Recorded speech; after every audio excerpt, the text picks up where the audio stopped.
Excuse me. Yes madam, brandy அடிச்சா சளி போயிருமா? நிச்சயம் போயிடும். கண்டிப்பா போயிருமா? கண்டிப்பா போயிடும். எப்படி மேடம் இவ்வளவு உறுதியா சொல்றீங்க? யோ, இந்த குடினால மானம் போச்சு, மரியாதை போச்சு, வேலை போச்சு, சொத்து போச்சு, குடும்பம், பிள்ளை, குட்டி எல்லாம் போச்சு.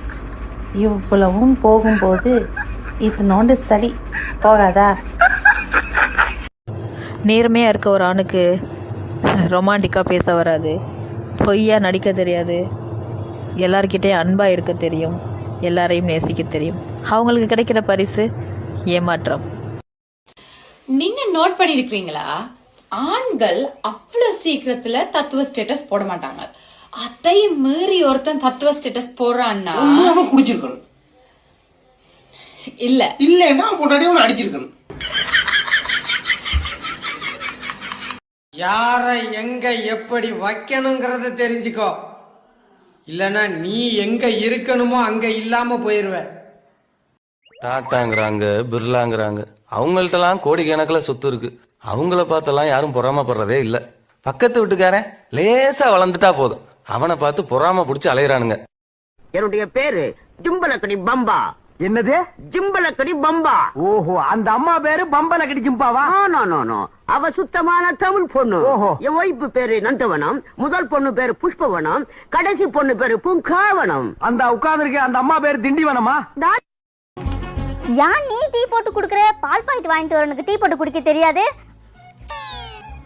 இப்படியே பண்ணிட்டு இருந்தாலும் வச்சுக்க, டீ போட்டு குடுக்கறதுல விஷத்தை கொஞ்சம் கலந்து கொடுத்துரு. ஒரு நிமிஷம் இரு.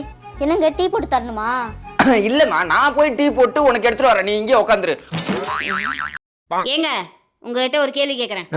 ஒரு லாட்டரியில உங்களுக்கு 1 கோடி ரூபாய் விழுந்திருக்கு. இன்னொரு பக்கம் என்னை கடத்திட்டு போயிட்டாங்க. என்னை கடத்திட்டு போனவன் 1 கோடி ரூபாய் கொடுத்தாதான் உன் பொண்டாட்டி விடுவேன் அப்படின்னு சொல்றான். இந்த சிச்சுவேஷன்ல நீங்க என்ன பண்ணுவீங்க? நான் பண்றது இருக்கட்டும்ல. நீ கேட்ட கேள்வி எனக்கு ஒரு சந்தேகம் இருக்கு. என்ன சந்தேகம்? எனக்கு ஒரு லாட்டரி தானே விழுந்திருக்குன்னு சொன்னேன், ஆனா எனக்கு இங்க 2 லாட்டரி விழுந்திருக்க. 2 லாட்டரியா? ஒரு லாட்டரியில 1 கோடி ரூபாய் விழுந்திருக்கு, இன்னொரு பக்கம் என்னை கடத்தி. நர்சம்மா, எனக்கு காய்ச்சல் விட்டு விட்டு அடிக்குது, என்னன்னு கொஞ்சம் பாருங்க.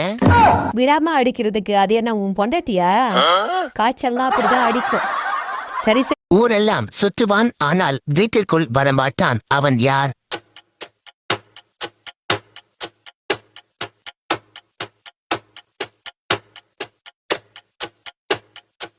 விடை செருப்பு.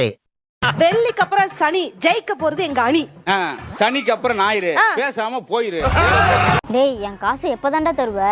தோ இப்பயே தந்துடுறேன், உன் காசை என் பாக்கெட்லேயே தான் வச்சிருக்கேன். தோ பாரு, இதுல ஒரு 800 ரூபா இருக்கு, இதை வச்சுக்க. 1000 ரூபா அர்ஜென்ட்டா தேவைப்படுது, எனக்கு ஜிபே பண்ணிவிடு. இப்பயும் என்கிட்ட 200 ரூபா காசு கடன் தான் கேட்கறல்ல. என்கிட்ட காசு இருக்கிறதால நீ கடன் கேட்கற. இன்னிலேருந்து நான் வேலையை விட்டுறேன்டா. என்ன இப்படி ஒரு முடிவு எடுத்துட்டா? இடி இடிச்சா எனக்கு உன் ஞாபகம் தான் வருது.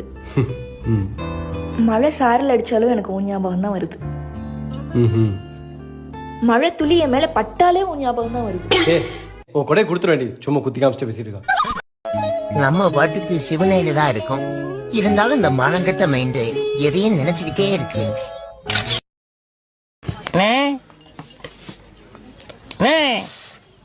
நீங்க அந்த புஷ்பா புருஷன் தானே? புருஷன்.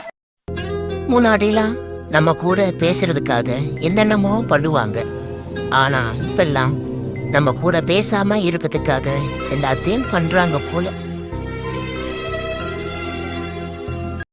ஏங்க, கம்ப்ளீட்டுக்கும் ஃபினிஷுக்கும் என்னங்க வித்தியாசம்?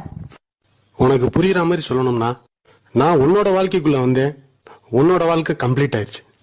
நீ என்னோட வாழ்க்கைக்குள்ள வந்த, என்னோட வாழ்க்கை ஃபினிஷ் ஆயிடுச்சு. ஓனர் பொண்டாட்டி, செவரெல்லாம் ஒரே கிராக்கா இருக்கு, கொத்தனார கூட்டிட்டு வந்து பூசண்டி. அது இருந்தா உனக்கு என்னடா?